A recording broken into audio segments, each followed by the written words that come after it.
they put trackers on the trucks. Oh. Yeah. And they found that they only spent less than 20% of the time in the parks. They spent more time at Tim Hortons, Starbucks, and shopping malls. So they did. So for those of you, for those of you who think there's a bystander or a public service employee coming to pick up your garbage at the on-ramps, it's not going to happen. Now, I am a calm, peaceful, easygoing kind of guy, except when it comes to littering. Now, there are certain things in life that will make me upset, and the sight of people in Canada throwing their garbage out the window at the drive-thru or throwing it at an off-ramp on a highway really sends me over the edge. As a matter of fact, according to the U of T, I can't believe this, over a 9-year period between 2012 and 2020, the equivalent of 15 billion plastic bottles and 14 billion plastic grocery bags became litter in the Canadian environment, and we have to stop it. To talk more about it, thrilled to be joined by a very clean man, Paul McCucci. How are you, Paul? Good, Jim. How are you, man? Good. I love this show, by the way. So I told you when you came up with it, I'm like, pet peeve also. We were with the family a few weeks ago at a family event, and we stopped at this city of Toronto, has a beautiful park right in the Scarborough Bluffs, and it's the landscaping is groomed, and I mean, it's beautiful. And there's the recycle bin and garbage bin, and there's a nice brick building for family washrooms and everything. And we go by the fence, and for people who've never seen the Scarborough Bluffs, it's almost the Lake Ontario's version of the White Cliffs of Dover. Yeah. And it's beautiful. And I look over the fence, and there's heaps of garbage. People walked up to the fence at the Scarborough Bluffs with Lake Ontario and all this nature and birds and threw garbage down there. When the garbage can, I'm like, why stop it? And that's why we had to talk about this, Paul, because I've had it with littering in Canada. It's got to stop. Yeah. Well, there's a number of reasons, which we're going to talk about today. But, you know, I wanted first, I'm an expert, by the way, on garbage. I got my PhD in garbage in high school when I was actually taken over by my parents.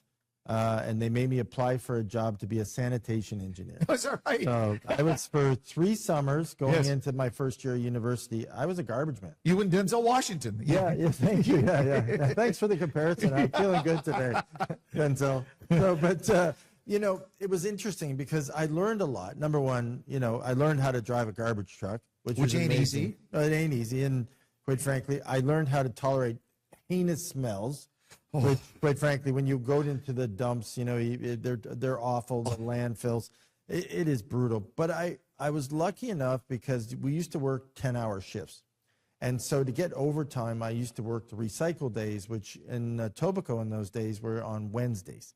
And I always remember because recycling was a new concept, and my mother, you know, was so proud. She had her little blue bin in the kitchen with the paper and the cardboard and the bottles. Yeah, she went for it. She was doing it. She'd, you know, give us a hard time and make us do it, and we do it. And so we go out, fill up the blue bin, put it at the curb. You know, in those days we had to pick up garbage, so we didn't have the big forks that lift. Yes. We'd run behind the trucks or ride on the back of the trucks. And sling it into the back, right? Sling it into the back. Yeah. So I had my own crew, and I'm working away on the first Wednesday I did recycle. I get to noon, and I get I go call in, because in those days you had to find a payphone.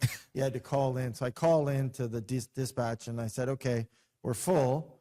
Where do we go now? And he goes, go back to the landfill. He says, we're full. Recycle's done for the day. Right? And I'm like, so we're done? I said, so my mother's making me recycle all this. And quite frankly, it's probably not getting into the recycle plant. We've had this problem, and it exists today, that a large proportion of our garbage, which we do recycle, for those good people who are good enough to put in their blue bin, does not make it to the blue bin. But, okay, that's people being responsible, putting it at the side of the road. Yeah. The U of T did an in-depth study over years, over decades, and found that young adults in Canada between the age of 18 and 24 are the demographic most likely to litter, with 17% admitting to littering at least once a week. That surprised me. I thought the younger people were more apt to use the recycle bin when they're out or put it in the garbage, but it's become more and more commonplace in Canada, people just throwing their garbage, whether they're walking or driving.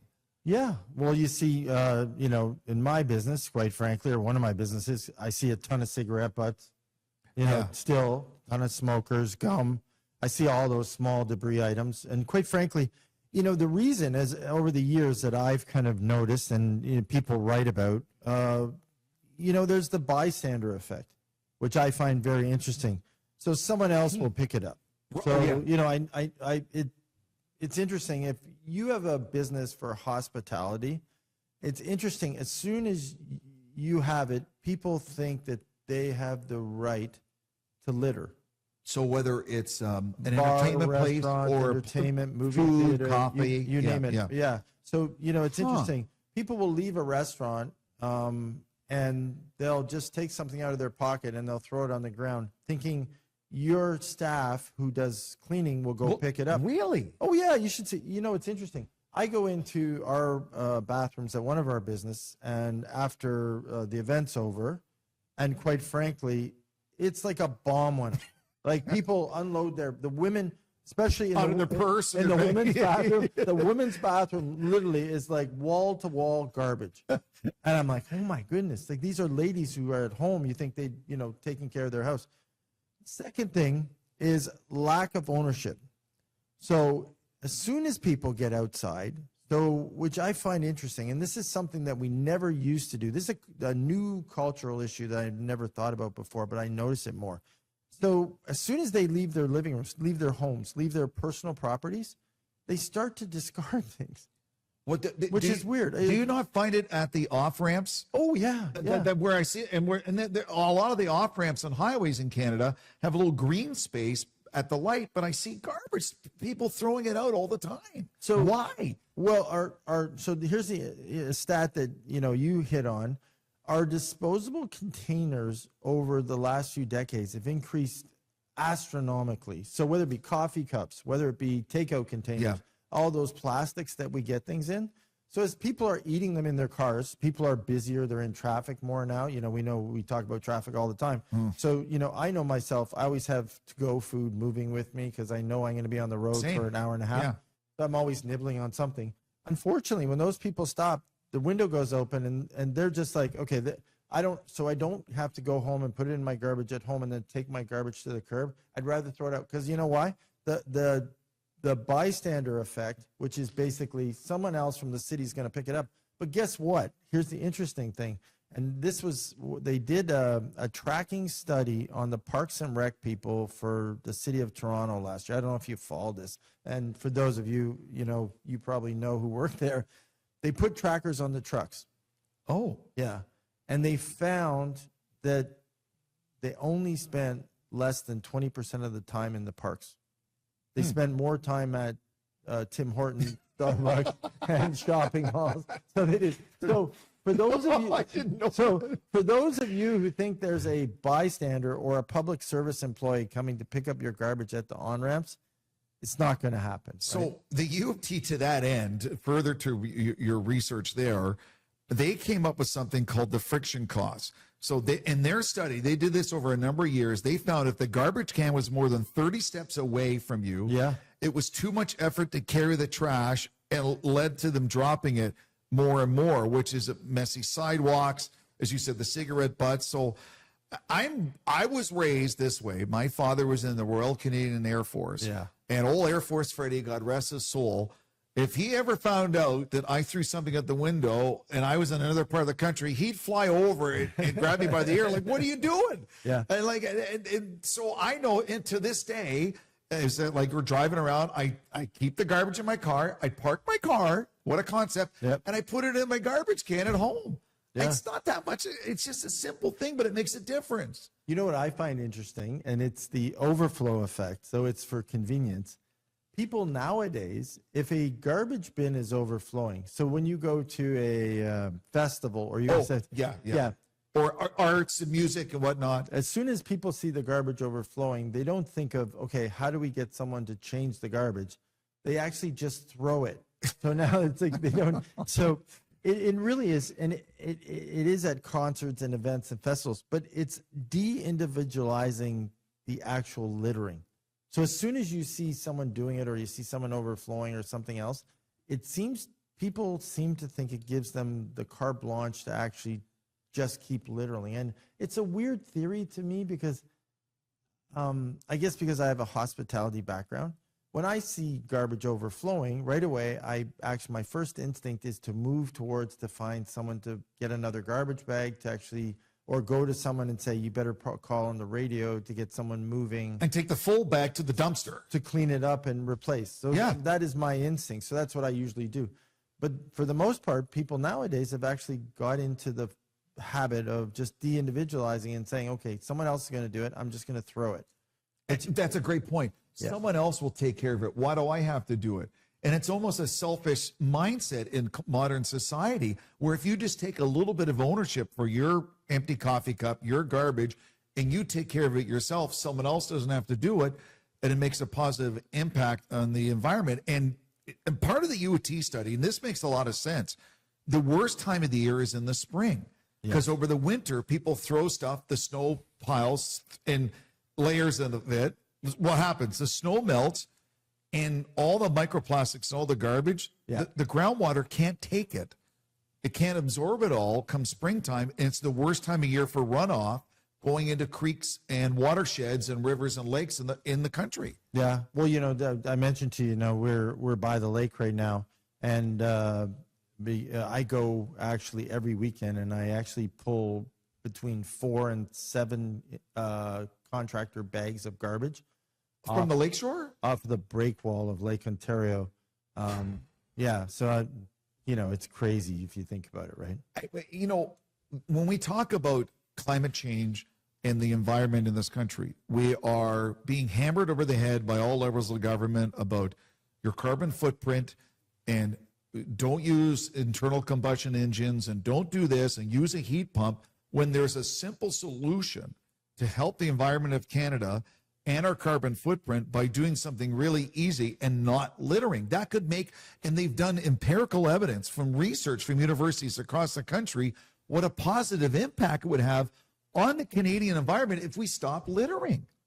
Right, but the issue is how. So this is the interesting part. So the psychology, I think we're getting closer to understanding the psychology of littering. Now, the one thing we didn't talk about was called the broken window effect, which is, I found that the most interesting reason why people litter.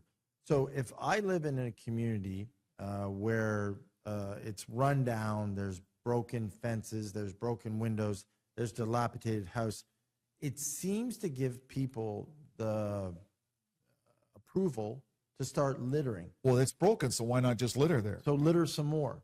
So, Right. So in other words, like who cares because it's so bad. So, I know Scarborough has tried to overcome this for years, for example, and I think they're doing a better job of it. They've struggled with it. And what they did is they did beautification projects. I think they started a few years ago, and they tried to put flowers and islands in to beautify their main stoplight areas, their main intersections. It's a good idea, right? It sounds great on paper. It's worked better. The challenge is you still go into communities that are run down, and you do notice a difference. So you'll go through a nice intersection that's been beautified. You go 3 blocks over to some rundown old homes, and the garbage is everywhere. So within the community, you see pockets still. They're still working on it. I think, it is a good idea. But, it's interesting the way as North Americans we look at this, because we're trying to highlight positive behavior, beautification. Yeah. We're trying to social proof. We put ads up of people putting handsome people from different cultures putting their garbage into the garbage bin. Community engagement, which is less, unfortunately, is a lot less. We used to do a lot more cleanup days, cleanup park days. Yeah. They seem to have gone away. I'll be truthful. We used to. I wonder why. Well, politicians used to spearhead them. And I think what happened. And they would hand out the bags and the latex gloves and they clean up a parquet. Exactly. And, I tell this story because I built a project in Oklahoma City, and it was in a bad neighborhood, and it had a movie theater that had a murder. Oh. And so people gave up on the neighborhood. And I was building this development. I was restoring this development. And my team was working with me. And I said to them one day, I said, you know what? if we go down to the off ramps and clean all the garbage up, cut the grass, and we get some local artists to come and actually muralize the under the bridges, and we do this for 3 or 4 months throughout the summer, which is very hot there. We do it 3 or 4 months. Let's see the impact. It worked, right? We started a business association at the same time and got the businesses together, and then they got their staff, and then we started to rotate the duties of beautifying the neighborhood through litter pickup. Because they're taking pride in the area. Exactly. So the nice part is the second year as we got together again and we did this, we came up with a flag campaign that we put flags on the poles, the light poles. You know, Americans love to do that. Oh, right, you know, right, they're big into that. They like their flags. They like their flags. So we put it throughout. Wow, did it work? I'm trying to do this here in Ontario now in a community. I'm having a little bit of a struggle because the engagement is low. Community engagement, especially in business associations, is dreadfully low right now. For some reason, I don't know why, we came out of COVID and people just don't seem to. They've given up a bit on that? They've given up a little bit. And to me, it makes no sense because as times get tough in communities and business gets tougher, you should pull together as businesses to try to work together to try to find co-projects to profit from. So I don't really understand why, but I think a little bit of it, Jim, in my mind, this is kind of the interesting part. Mm-hmm. We talk about, you know, highlighting positive behavior, social proofing ideas. We talk about community engagement. In other countries, they're a little more militant on how they deal with things. So they basically say to the people, you need not to litter, right? Or you're going to pay for it. You need, you know, there's no social safety net here. You need to make your business work. Yeah. So by doing these things and making people be more active, I think it creates a little bit of more of a go-getting kind of more aggressive community that doesn't let these things happen. So before the show, I'm sitting there and I'm taking a look at who is the cleanest country in the world. Well, Probably Singapore, Japan, countries like that. Yeah. I've been to Switzerland. Switzerland's right there. Exactly. Beautiful country. Unbelievable. Right? Beautiful country. So I looked at Singapore, and the first littering offense is $300. Okay. So immediate fine. Court conviction. So you go to court if it's really bad, what you've done can be up to $2,000. So if you did not get a fine, if you get convicted, so if you go drop a garbage bag, you know, in the middle of a neighborhood and leave it there, they can come. They'll actually it'll be an offense. And we're seeing that on social media posts in neighborhoods all over Canada, where people are going to green spaces or sides of the road and just they don't want to spend the money for the extra tag, and they're just throwing it out their vehicle. One of my businesses beside a garbage dump, and it's amazing the things I get left. I get tires, I get couches. They don't want to pay the $5 to actually go because there's a minimum fee on dumping. And they put it on your property? Yeah, I have a big parking lot. So what they do is they go over, they see the $5 charge, they drive out, they drive, you know, 100 meters away, they come into the parking lot, they offload their couches and their tires and their, you know, the bizarre things I have had dropped off, I don't even want to go through. And then I have to put it in my trailer. I got to go pay the $5. So, and I do it, but it's ridiculous. But you know, then a repeat offense in Singapore is up to $10,000. Now, that would be a pretty big deterrent for anyone. Yes. If you realize you're caught 2 or 3 times, you're spending $10,000. Plus community punishment. So what they do is they give them a bag and they give them a picker up or one of those claws. That you see on the side of the road. Yeah. And then they put a big X on their back. So everyone in the community knows that they've committed this offense. Shame. Yeah, they really do. So, you know, and similar in Japan, right? It's very similar. And, you know, even to the point where, you know, you can't spit on the sidewalk. You're not supposed to throw gum on a sidewalk. It's very, very stringent. It's also, I think, a mindset of the Japanese people. And a few years ago at not this past Olympics, the previous Olympics, during the hockey tournament, the Japanese men's hockey team played, and it was a famous photo from one of the Olympic officials walked into the Japanese men's hockey team dressing room afterwards, and it was pristine. Yeah. Leave it like you found it. They went in there, they got changed, they had tape, but they cleaned everything up. So when the people walked to open the door, they're like, oh my God, they were just here. Yeah. But they cleaned up after themselves. right? It's simple, basic, human behavior. I made the mess. I'm going to clean up my mess and not leave it for somebody else. Yeah. But the impact on the Canadian environment by doing that, I see that, like you say, the $5. So your business is paying a price. You know, the donation boxes for diabetes and the homeless shelters and that, people are just dumping garbage there. Like, why would I pay the $5? I'll just dump it to the charity bin and leave it there. That's something that has to stop as well. But it starts, from a cultural perspective, it starts at a young age. So, even in some of these Asian countries we're talking about, their kids, when they're done school, have to also clean their class. Great. So it culturally starts. So when you're talking about the dressing room, that's something they've been taught. So before they all leave, they get changed to grab a shower, they, get cleaned up, zip up their hockey bags, they move their hockey bags Clean out, up the tape and garbage. They all come back, sweep it up, right, wipe down everything. But they've been doing that since childhood. So quite frankly, but that discipline is missing because we've let it go missing. And I remember, as we grew as cities, right? So as we densified, right? A lot of that went by the by. So we used to have offenses for littering, and used to hear about more fines. And quite frankly, they're still on the books, though. I don't know if they do. I don't think they enforce them, Paul. Well, I think almost every community in Canada has a public littering offense of some kind. So I took a look, for example, I got Vancouver. Right. And I thought, it's interesting because a big Asian community in Vancouver. So I said, how many littering tickets on an annual basis did Vancouver give out? They gave out 7 littering tickets. In 1 year? In 1 year. 7? 7. There's like 4 million people there. In Singapore, they gave out between 20 and 30,000. Oh. Right? So there's enforcement, right? So Yeah. there is a level of enforcement.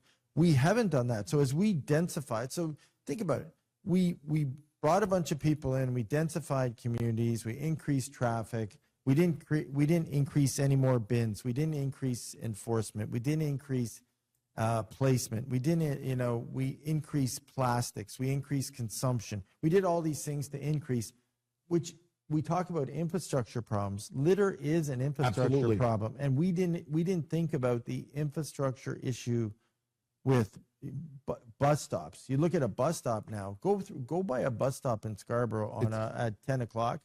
It's a disaster. But Paul, did they educate? Did we, the Canadian people, the Canadian government, federally and provincially, educate all these millions of new Canadians over the last few years that welcome to Canada, be part of our country? Here's 2 or 3 things we do here. One of them is we don't litter. Did we actually take the time?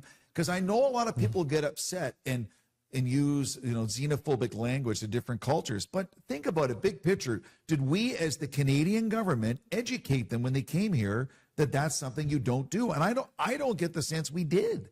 No way. Why? So how would they know if no one's told them? Well, no one. Yeah, exactly. No one's told them. But think about it. We're looking at people who grew up probably somewhere in Asia. Or the Middle East or of them, Africa. yeah, Or... They immigrated to Vancouver. Yep. But yet they, over time, didn't bring the characteristic with them for littering. So they saw that it wasn't, so the studies are interesting, but they actually show that if you transplant someone from another place where they aren't able to litter to a place where there's no guardrails or fines or penalties, they will litter. So you can show them nice pictures. I guess where I'm going with this, Jim, you can show them nice pictures. You can socially try to, tell them, you can do advertising campaigns. You can do all that nice stuff. It's not working. So I think that's where now we have to take it to the next step and actually find them. Right. Now you say, okay, we don't have the bylaw, right? But, we did the show on FIFA.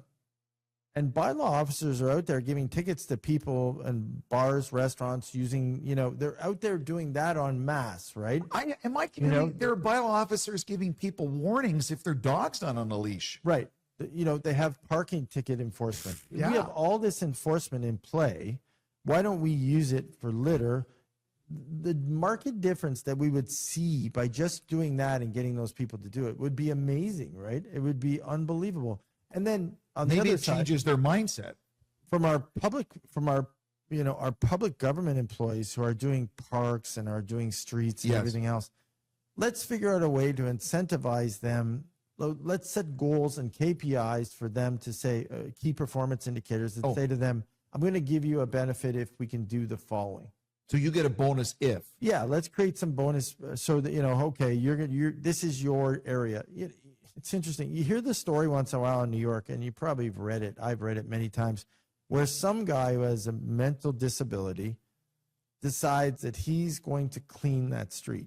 Yeah. Right? Yeah. And all the people in the community love him or her. Because there's no garbage on the sidewalks or the road. Because their environment is so beautiful, but they methodically, just in a very organized fashion, move up and down the road all day, picking it up because they're so dedicated to the cleanliness of this area.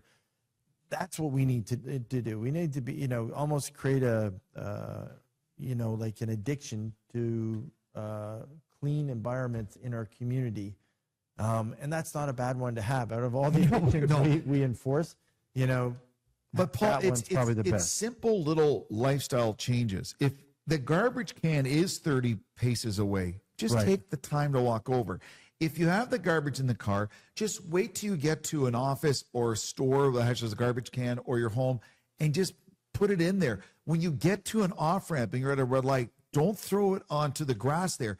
If that little bit, those little things add up, make a big difference for the environment in Canada, both from a scientific standpoint, groundwater, microplastics, but the country looks better. Have you got a parking ticket lately? Not lately, but I have before. Okay, so I was moving. I have a big truck, and I was moving something recently. I was tired at the end of the day. Yeah. So I parked in my neighborhood overnight. Oh, you And, got a ticket, I parked didn't on the you? street. Yeah. Yeah, and bad on me. I knew it. Yeah. I said to my wife, I said, I probably should take the truck back and grab my car and everything. But it was late. You just I didn't was feel like tired. it. Yeah. No, I was, I was lazy. I got lazy, and quite frankly, I left it there. I thought, what's the chances of parking enforcing getting me? I go it in the morning. It was like 7 in the morning. It's on a Sunday. I went to drive back to get my car.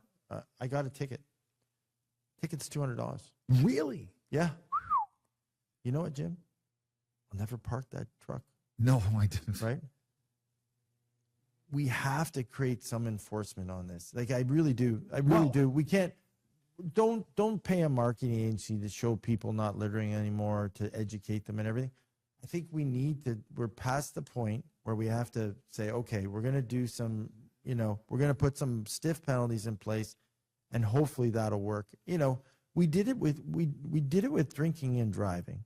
So, we actually got serious finally after all the deaths and everything going on. We finally said, because culturally, think about it, culturally, we were a culture that did quite a bit of drinking and driving. Way too much. Way too much. For years. You and I are of roughly the same age. And quite frankly, I can tell horror stories. Oh, I don't even want to admit the some stuff I did. Yeah, of the things that, went on in those days. And quite frankly, but over time we said, okay, enough's enough as a community. Let's stop this. Let's, get serious and put an end to this. And we did. Yeah. And look at now. We do see a reduced incident of drinking and driving. So how do we do the same? Well, Like, I remember once upon a time watching TV in the 70s, and there was always a PSA infomercial, and it showed an Indigenous American, and someone was littering on the highway, and he had a tear rolling down his cheek, and don't litter, and it was Keep America Beautiful. Yeah. And remember that? And and they had Smokey the Bear, and they had all these different things. We spent a lot of money on public announcements by levels of government on this, and this. And I think it's time, if they're going to spend all that money on these advertising, why not do one on littering? Take the time. Don't throw the litter out of your car. Don't throw it on the ground. Don't leave it for someone else. And at the same time, maybe at the end of the school day, stop teaching the kids for 15 minutes. And the last 15 minutes of their school day is cleaning up. As you say, you start getting that muscle memory. Yeah. So when they become adults, they know that 15 minutes to go. I'm going to clean up this. I'm going to clean up that. I'm going to put stuff away. I and agree. we stop throwing stuff on the ground in Canada. We have stopped littering. I'm with you.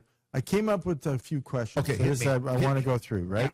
Because, young Canadians, I think, should kind of go through. And the first question was Canada actually cleaner before, or are we romanticizing the past?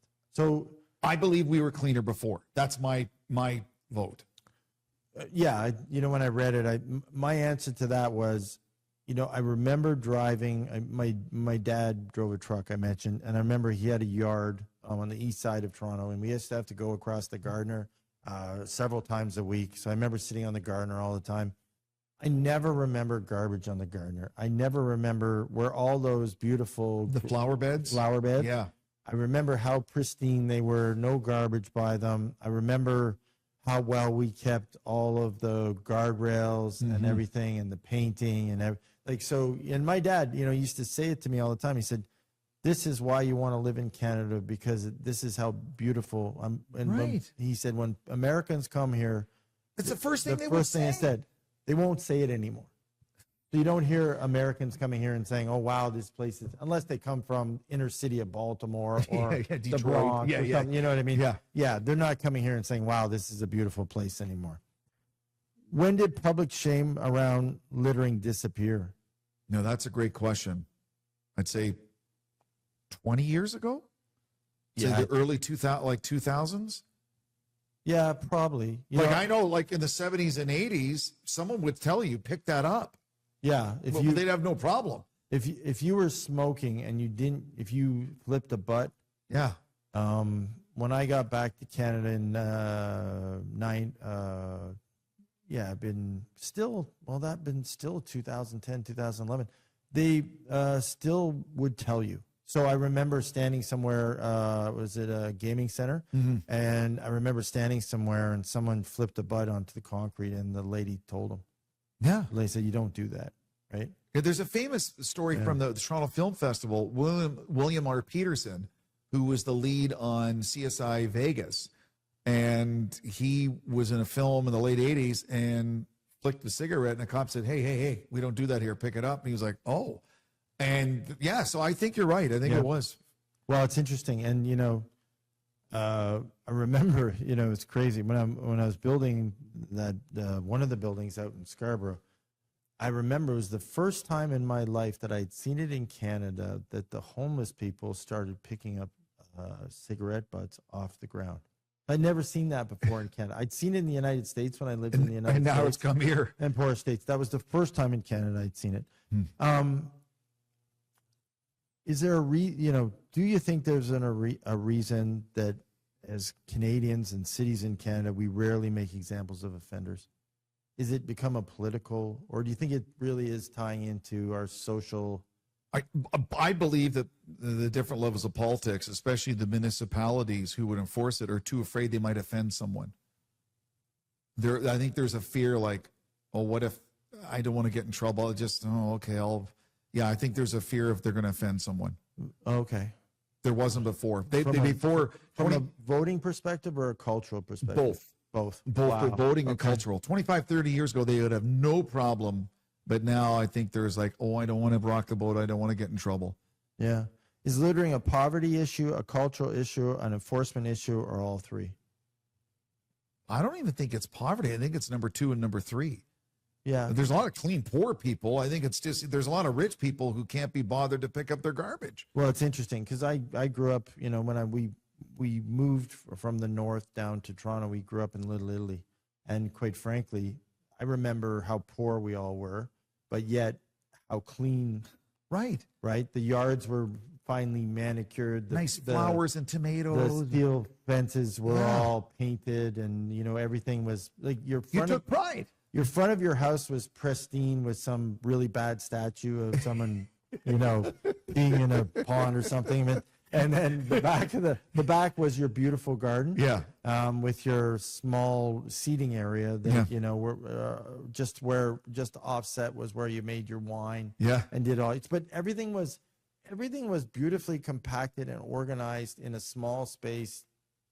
Very clean. And your family was proud of it, weren't they? Yeah. And, the interesting part is, which is something I do all the time, drives my wife a little crazy sometimes. I actually clean my street. With the hose? Yeah, so I go out and I sweep my, my curbs. Yes. So I sweep from the frontage of my property, I sweep the curbs on both sides of the road. Okay. And then when I'm watering, I spray and what's wrong with that? But I was taught as a kid to do that, Yeah, right? yeah, 'Cause yeah. that's the old time. So when you finish washing your car, you took the hose, you washed your driveway, you washed the front of your house. So when people came, they didn't see garbage by your curb, That's right. So we were taught to do. Should schools bring back civic cleanliness education? So that was something we just talked about. Yes, absolutely. Okay. Yeah. And now, can I ask you something? I believe it should go through, and this sounds crazy, but I'll bring it up. I think this should go through university. And the thing was that I noticed, and I went to university in Toronto. The thing that I was always disgusted about that I had never seen. So growing up, we moved to the West End from downtown. It was nice. It was still clean and everything else. My high school was clean. I went to a very high school. All the sports I played were in very clean environments and everything else. I go to university. I could not get over how dirty that the universities were. So when I got to university, how much garbage and there was a point where one of the businesses I did have throughout university was supplying kegs of beer to frat houses and places like that. And I'd go in and out of these places. I didn't belong to one, but I'd go in and out of these places. And I think to myself, oh my goodness, how could these people live like this? Like, how could they literally survive? Can I make a confession to you, Paul? They're disgusting, right? I'm going to confess to you that in my second year of Humber College, I was sharing an apartment with two buddies, and it was so bad, my parents came to visit, my mom cried. Oh, no. So my mom had tears. She's like, oh my gosh, she couldn't believe where we were living in the state of it. Yeah. That's how bad it was. So I don't think it hurts to remind people through. Yeah, I get it. Hormones change. Everyone's going through a lot. We had There's a stack of pizza boxes this high where we used as a coffee table. You thought it was funny, right? Yeah, yeah. You guys got a kick out. But really, at some point, I think it is a good reminder. I remember, well, you make your mom cry when your apartment's that dirty. That's a bad thing. I remember friends of mine who I played ball with, and quite frankly, they were coming to practice and they would reverse their sweatshirts inside out because the outside was so dirty, and they thought that was acceptable. And I never was so mortified in my life. I literally, I was like, are you kidding me? You're really thinking that? And they're like, what? Look. Yeah, look at how clean this is now. It's the inside not. It's like, oh my God. Should cities use cameras, public reporting, and strong bylaw enforcement for illegal dumping? So yes. Now, what we're talking about is not a Tim Hortons cup or something. There are people dumping full pickup truck backs, loads of stuff onto public spaces. So absolutely. So I'll tell you something, and this is interesting. I mentioned that one of my businesses buy a dump, and then it gets dumped. Large couches and large items get dumped all the time. Full sets of worn tires. It is on camera, and I have called and reported it. I've never once got anyone to come over and actually look at the footage or issue a fine. Really?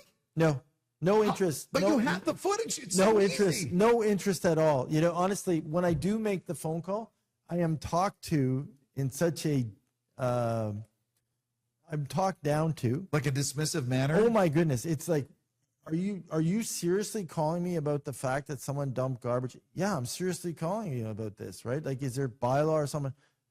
We're busy, sir. Well, no wonder no wonder people keep dumping. Exactly. Why would you stop? Yep.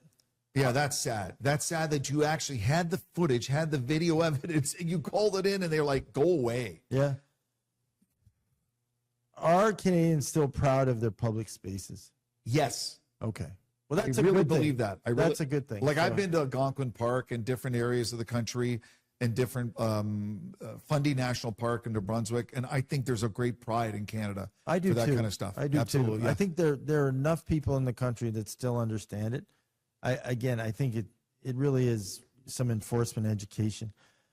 Okay, what does the litter, the level of litter in our communities today say about society? Because it's interesting. Because there is a undertone to this that I think we need to really pay attention to. Because To me, it's society's thinking my time is more important. I don't need to take the time to pick it up. I don't need to take the time to throw it out. I'm too important. My time's too important. Someone else can do it. That's what I believe. so, I love that answer, by the way. So I say this to my teams and my different businesses all the time. What are you in a hurry to go do? Because years ago, we weren't in a hurry. So No. and I know technology, like the fact that you got to get on your text messages, that you got to get on your emails. I get it. Those will wait. You don't have to respond every 3 minutes. Yeah. Like, where are you going? Because, what I find with team members sometimes, 5:01 comes and they're running out the door.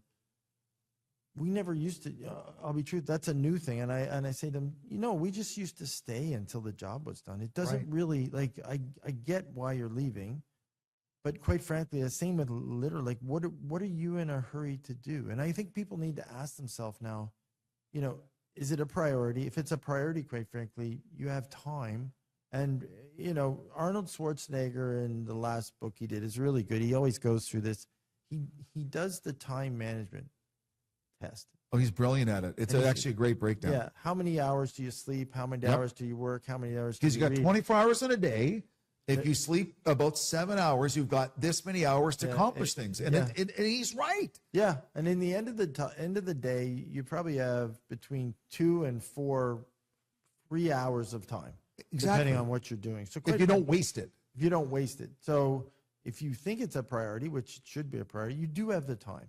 It's just you're categorizing. You're incorrectly categorizing your time. So if you want to spend 3 hours of video games, that's fine. Maybe do 2 hours and 45 minutes and take 15 minutes of cleaning and picking up stuff. You'll still have 2 hours and 45 minutes of whatever. And that 15 minutes makes a big difference. You'll be in a cleaner environment. Your mental state will be better. The environment's better. People will look at you different. Yeah. Quite frankly, whether it's your house or your personal spaces, all benefits. Yeah, absolutely. To me, there's no downside to taking a little bit of time every day and picking up. There is none. I'm with you. So I hope they're listening. Yeah, just that. And we're not saying massive changes to your life. We're just saying, please, little things. You're at a red light. You just got off the highway. You're about to turn on to an access road. That one really bothers me. Oh, that one really bothers me. Oh, and the drive-through when they're like about to, I'm like, oh, stop doing that. Don't throw it on your car. Just please, Canada. It's so beautiful. Don't litter anymore. Don't. too. Thanks, guys. Looking for reliable and convenient personal safety products? Less Lethal has you covered. As Canada's only authorized Byrna distributor, we provide a range of products for recreation, protection, and security. Explore our Byrna launcher lineup, including the LE, SD, TCR, and Mission 4, designed for different levels of performance and protection needs. We also offer the Banshee personal safety alarm, designed to protect children, women, and vulnerable individuals. Because your safety is our top priority. Shop now at lesslethal.ca.